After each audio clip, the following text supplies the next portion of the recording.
제목이 주 안에서 부모를 공경하라 하는 이러한 제목이 되겠습니다. 자, 오늘이 무슨 주일이라고 그랬죠? 어버이 주일이다 이렇게 말씀했죠. 오늘은 어버이 주일로서 하나님 앞에 5월 둘째 주일 예배를 드리게 되었습니다. 우리가 전에는 어머니 날이다 해서 그렇게 보냈는데 나중에 이제 어버이날로 변경이 되었고 그리고 교회에서도 어버이 주일로 이렇게 지키게 되었습니다. 자, 이렇게 어버이 주일로 지키게 되는 것은 이 부모님의 사랑과 그리고 또 베풀어 주신 그 은혜가 너무나도 크기 때문에 그날을 우리가 기억하면서 또 감사하면서 하나님 앞에 예배를 드리는 것입니다.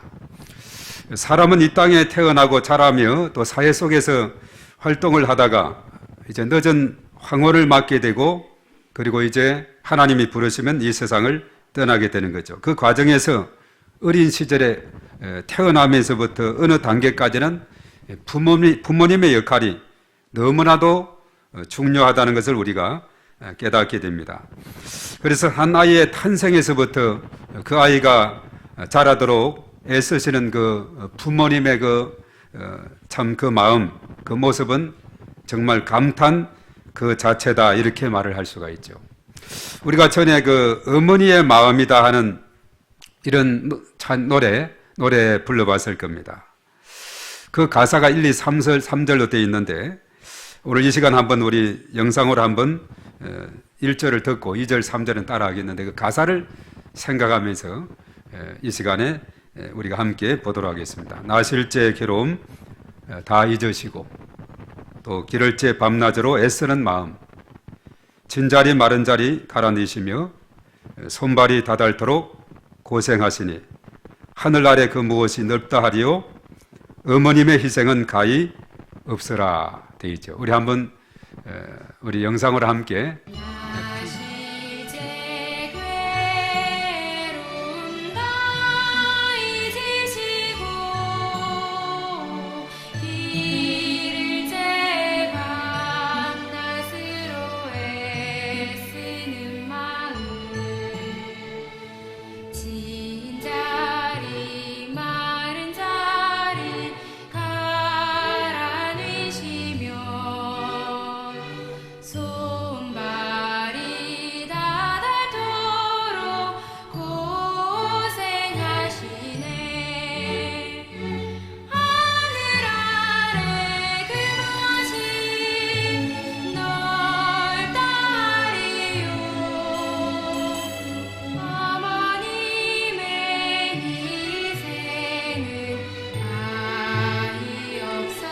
이제는 우리 아시름을 같이 따라하도록 하겠습니다.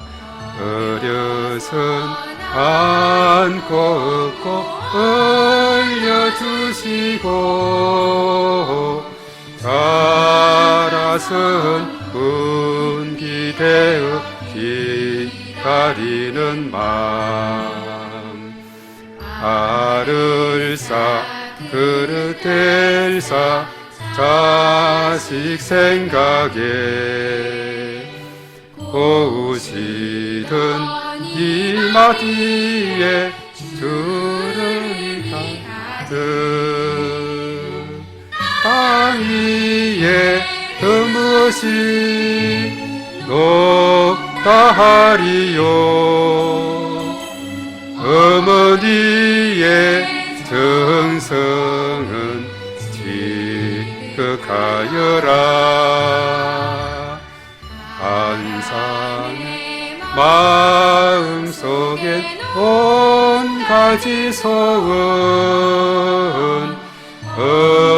어머님의 마음속엔 오직 한 가지 아낌없이 일생을 자식 위하여 살과 별을 깎아서 바치는 마음 인간의 그 무엇이 거룩하리요 어머니의 사랑은 끝이 없으라. 예, 참 이 찬양이 아니죠. 하여튼 이 노래를 들을 때마다 그 어머님의 사랑, 정말 가슴이 뭉클함을 느끼게 됩니다. 1절, 2절, 3절 그 가사를 깊이 되새겨 보면은 정말 어머님의 그 마음이 하늘보다 높고 또 바다보다 더 깊은 그 크신 그 마음을 우리가 읽을 수가 있어요. 그리고 우리 사실 자식들은 이 같은 부모님의 사랑을 얼마나 깨닫고 살아갈까 하는 그런 생각을 해보게 됩니다. 우리가 오늘 어버이 주일을 맞이해서 그 부모님의 그 큰 사랑, 그것을 우리가 감사하고 기뻐하는 그런 시간이 되었으면 좋겠습니다. 사실 혹자는 우리 기독교를 말해서 기독교는 이 불효의 종교가 아닌가 이렇게 비하하기도 하는데 그것은 큰 오해지요. 그것은 일각에서 이제 제사 문제로 조상들에 대한 어떤 전통적으로 지켜오는 관습을 따르지 않고 추모 예배로 대신하는 것에 대해서 이의를 제기하는 분들이 있는데 사실 이 성경에 보면은 이 제사라고 하는 것은 누구에게 하느냐? 귀신에게 하는 것이다 이렇게 말하고 있어요. 고린도전서 10장 20절에 보면 무릇 이방인이 제사하는 것은 귀신에게 하는 것이요 하나님께 하는 제사하는 것이 아니니 나는 너희가 귀신과 교제하는 자가 되기를 원하지 아니하노라 이렇게 말하고 있습니다. 살아계실 때 잘하고 돌아가신 다음에는 추모하면서 예를 갖추어서 예배를 드리고 생전의 모습에서 교훈을 찾고 후손들에게 함께 나눔의 시간을 갖는 그런 의미 있는 이런 시간으로 우리는 대체하고 있는 것입니다. 그래서 우리가 살아계신 부모님에 대해서 잘 공경하는 것은 오늘 2절의 말씀에서 읽었습니다마는 약속이 있는 첫 계명이다라고 이렇게 말하고 있죠. 약속이 있는 첫 계명이다. 우리가 10계명에서 보면은 1에서 4는 하나님과의 관계에서 하나님 사랑에 대해서, 그리고 5에서 10은 사람과의 관계에서 이웃 사랑을 가르치고 있죠. 그런데 사람과의 관계에서 가장 먼저 강조하는 부분이 5계명, 바로 부모 공경에 대한 것이다 하는 거죠. 출애굽기 10장 12절하고 신명기 5장 16절에 그렇게 기록이 되고 있습니다. 사람과의 관계에서 가장 먼저 내세운 것이 제5계명에 내 부모를 공경하라 이렇게 말씀했습니다. 사람은 이 세상에서 혼자 살아갈 수가 없는 존재죠.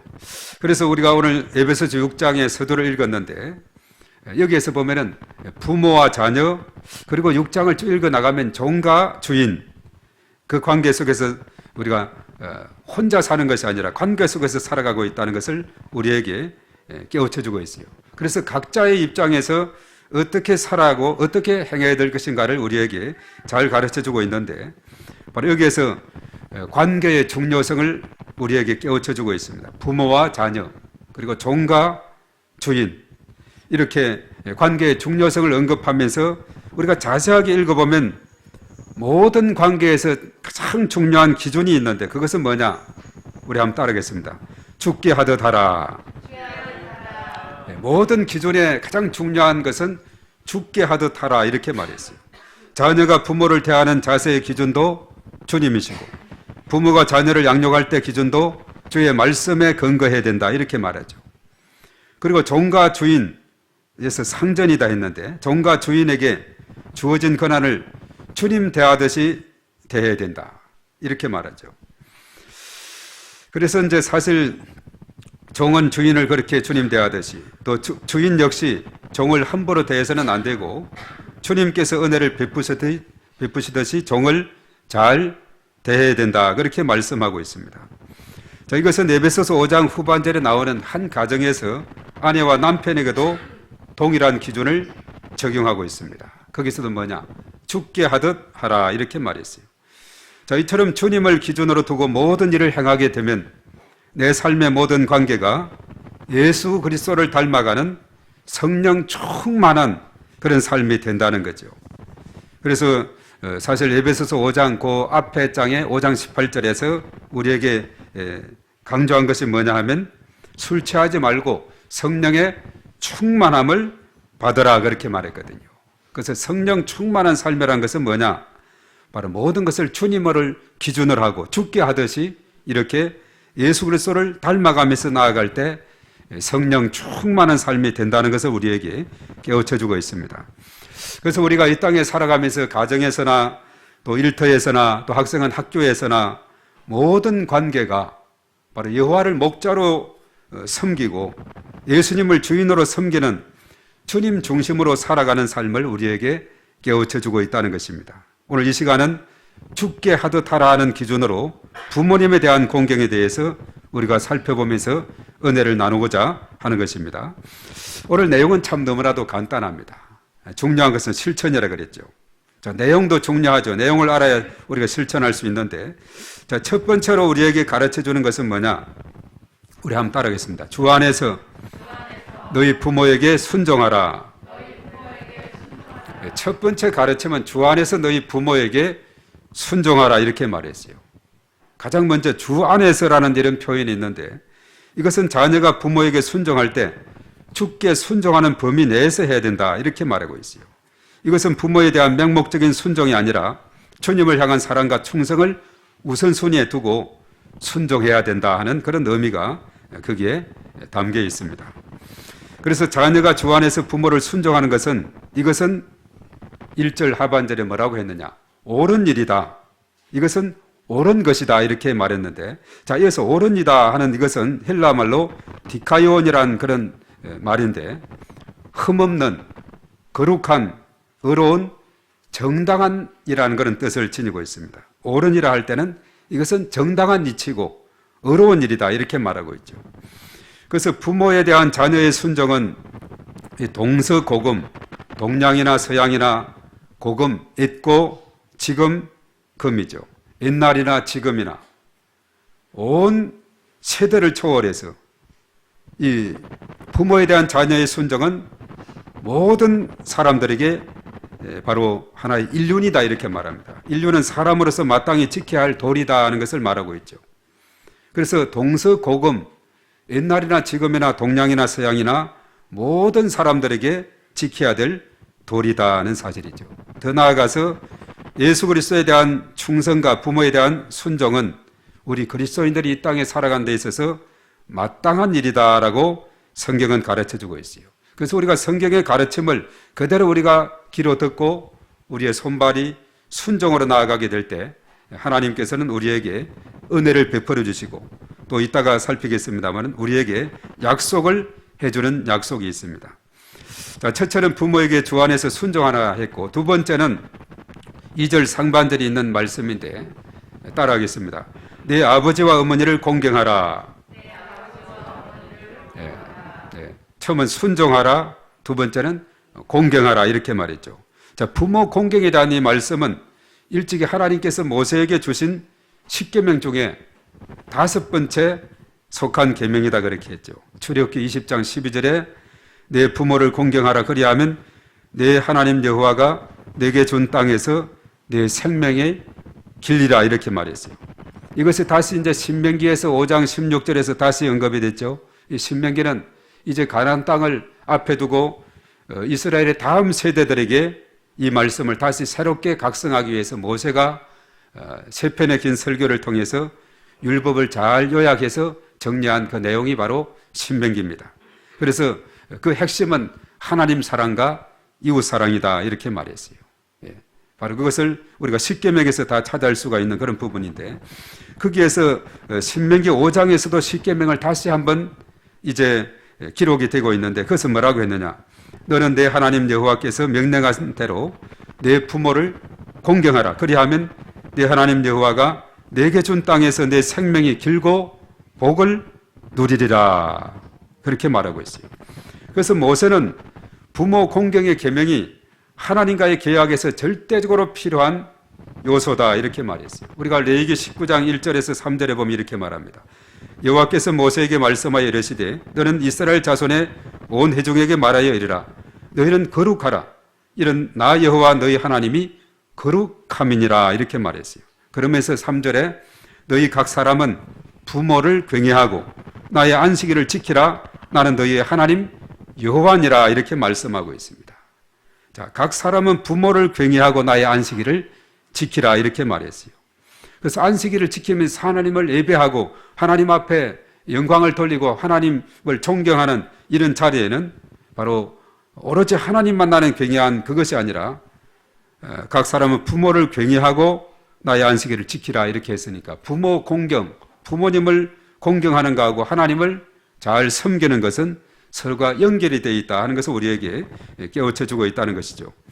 그래서 부모와 자녀와의 관계는 하나님과 언약 백성인 이스라엘 백성들과의 그런 관계와 같다는 겁니다. 그래서 출애굽기 4장 22절에 너는 바로에게 이르기를 여호와의 말씀에 이스라엘은 내 아들 내 장자라 이렇게 말하고 있어요. 내 아들 내 장자다. 언약 백성을 그 이스라엘 백성들을 장자다 내 아들이다 이렇게 표현하고 있어요. 하나님은 아버지가 되는 분이죠. 그리고 예레미야 3장 4절에는 네가 이제부터는 내게 부르짖기를 내 아버지여 아버지는 나의 청년 시절의 보호자이시오니 이렇게 말합니다. 예.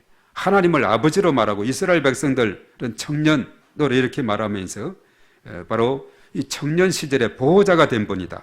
하나님 아버지가 그렇게 된 분이죠. 그래서 부모와 자녀와의 관계가 하나님과 이스라엘 백성들과의 그런 관계와 비슷한 것을 언급하고 있습니다. 그래서 하나님의 백성 이스라엘이 하나님께 순종해야 하는 것이 마땅하듯이 자녀들은 당연히 부모에게 순종해야 된다는 것을 거기에서 깨우쳐 주고 있습니다. 사실 예수님께서도 우리가 마태복음 22장에 보면은 어떤 율법사가 찾아왔죠. 찾아와서 이제 예수님을 시험해서 묻습니다. 선생님, 율법 중에서 어느 계명이 큽니까? 이렇게 질문하죠. 우리가 구약에 보면 많은 계명들이 있어요. 십계명이 있고 또 그 외에 많은 계명들이 모세오경에 있는데 그래서 어떤 이제 납비들이 그 율법의 개수를 쭉 세서 보니까 613개나 되는 많은 계명이 있었다 그랬어요. 그 중에서 뭐 하라 하는 것은 248개, 하지 말라 하는 것은 365개였다고 이렇게 말했죠. 그래서 많은 율법이 있어서 이 율법사가 예수님을 시험합니다. 선생님, 율법 중에서 어느 계명이 큽니까? 많은 것 중에서 고르기가 쉽지 않거든요. 그런데 예수님은 서슴없이, 그렇죠? 예수님을 시험하기 위해서 여러 가지 질문들을 하지만 그때마다 예수님은 아주 잘 그것을 답을 주는 것을 보게 됩니다. 여기서도 서슴지 않고 예수께서 이르시되 내 마음을 다하고 목숨을 다하고 뜻을 다하여 주 너희 하나님을 사랑하라 하셨으니 이것이 크고 첫째 되는 계명이요 둘째도 그와 같으니 내 이웃을 내 자신같이 사랑하라 하셨으니 이 두 계명이 온 율법과 선지자의 강령이다고 온 율법과 선지자의 강령이다 이렇게 말씀을 하고 있습니다. 그래서 하나님 사랑하고 이 부모 사랑, 그 이웃 사랑에서 사랑과의 관계에서 가장 먼저 있는 부모 공경, 이것은 너무나도 중요한 것이고 이 두 계명이 온 율법과 선지자의 강령이다 이렇게 말씀을 하고 있는 것을 볼 때에 우리가 하나님을 잘 섬겨야 되듯이 하나님의 백성이 하나님을 잘 섬겨야 되듯이 이 땅에 살아가는 모든 자녀들은 부모님에 대해서 하나님 섬기듯이 죽게 하듯이 잘 섬겨야 된다 이렇게 가르쳐주고 있다는 사실입니다. 자, 그리하게 될 때 약속 있는 첫 계명이라고 그랬죠. 오늘 2절 하반절에서 3절에 나오는 부분인데 우리 따라하겠습니다. 내가 잘 되고 땅에서 장수하리라. 네, 한 번 더 따라하겠습니다. 내가 잘 되고 땅에서 장수하리라. 사실 우리가 사람이 이 땅에 살아갈 때 이 축복이 있다면 얼마나 더 이상 바랄 게 있겠어요? 내가 이 땅에서 잘 되고 그리고 이 땅에서 장수하리라. 이 장수의 복이 있으려면 건강의 축복이 따라야 됩니다.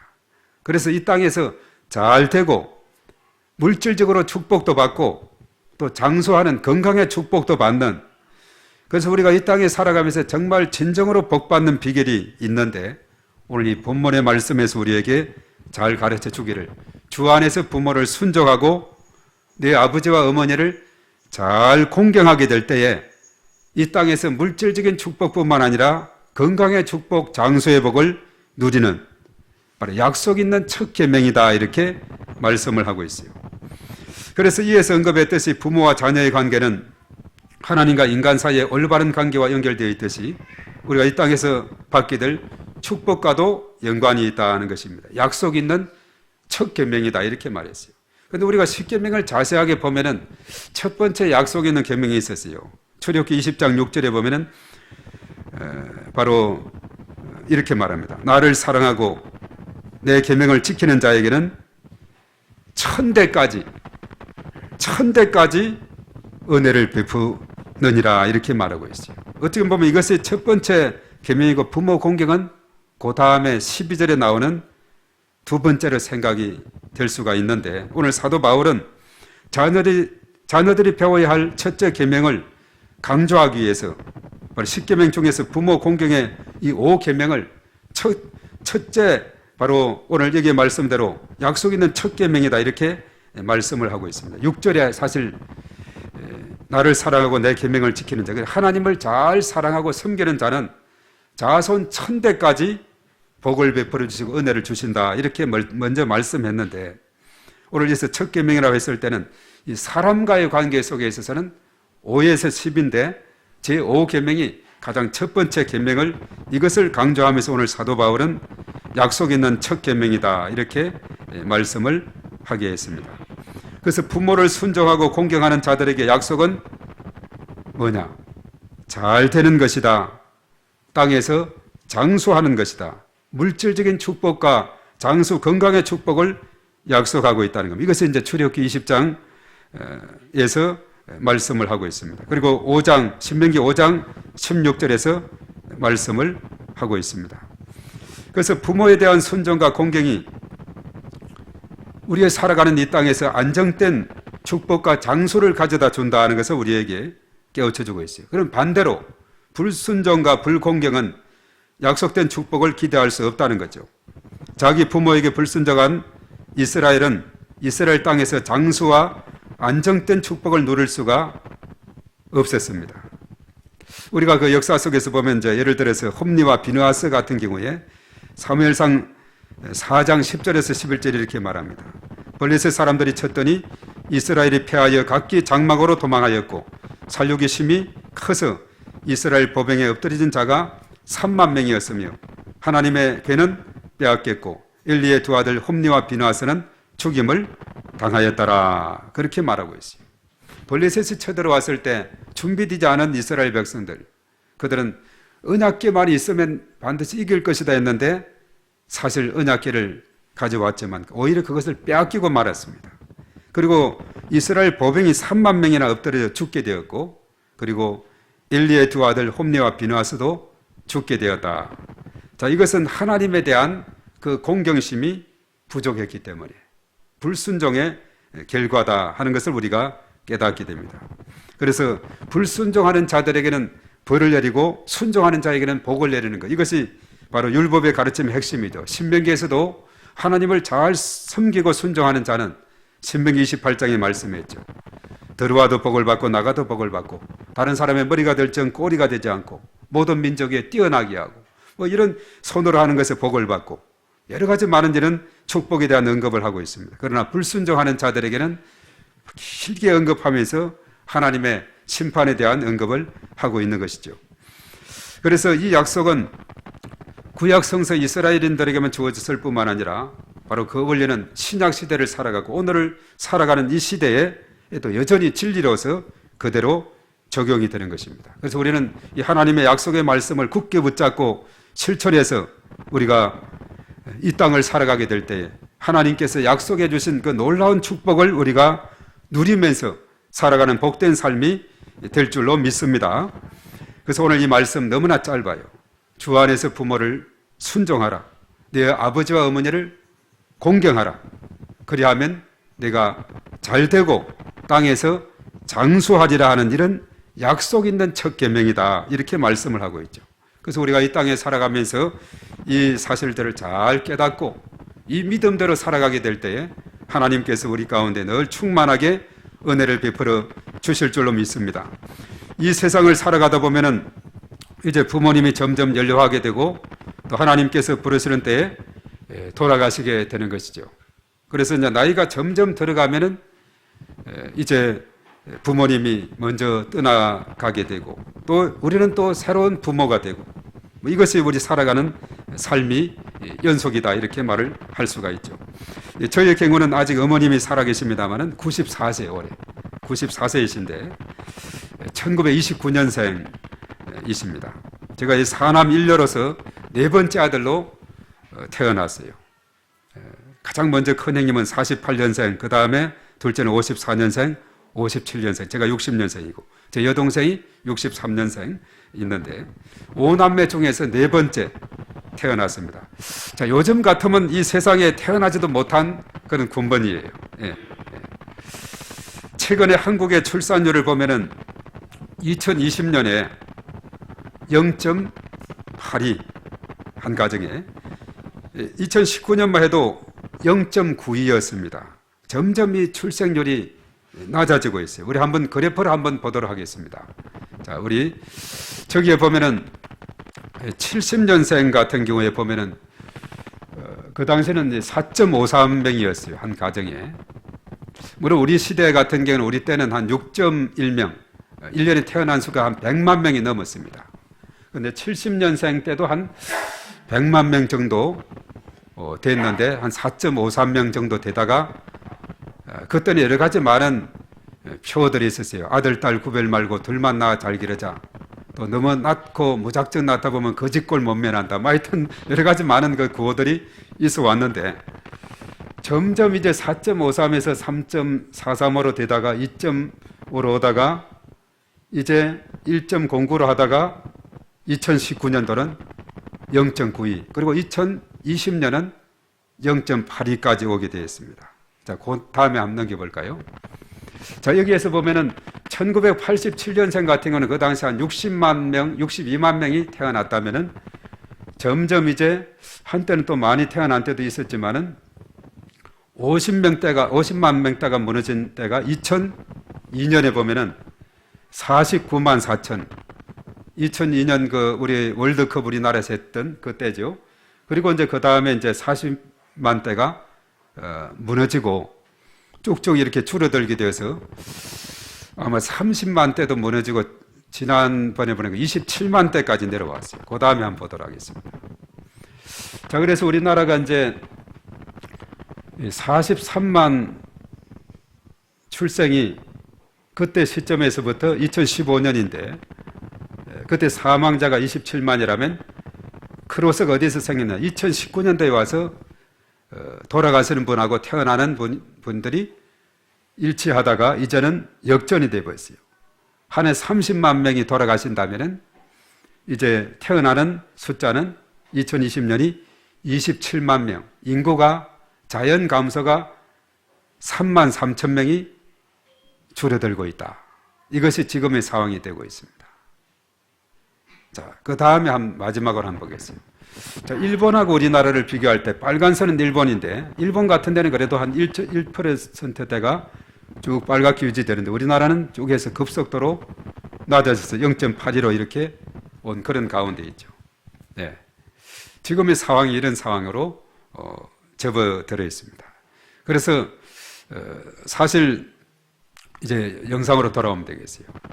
오늘 이 시대 같으면은 넷째 아들이다 하는 것은 정말 확률이 너무나도 태어날 자격이 없는 그런 이치에 있는지도 몰라요.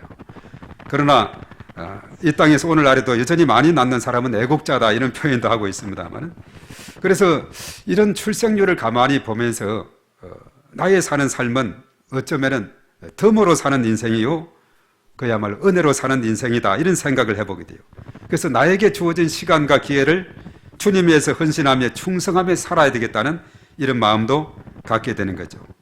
사실 저희 같은 경우는 48년도에 우리 첫째 형님이 태어났으니까 그 다음에 6.25가 있었고 참 그리고 이렇게 쭉 6.25의 힘든 그런 상황 가운데서 태어나고 자란 시대에 그런 속하게 돼요.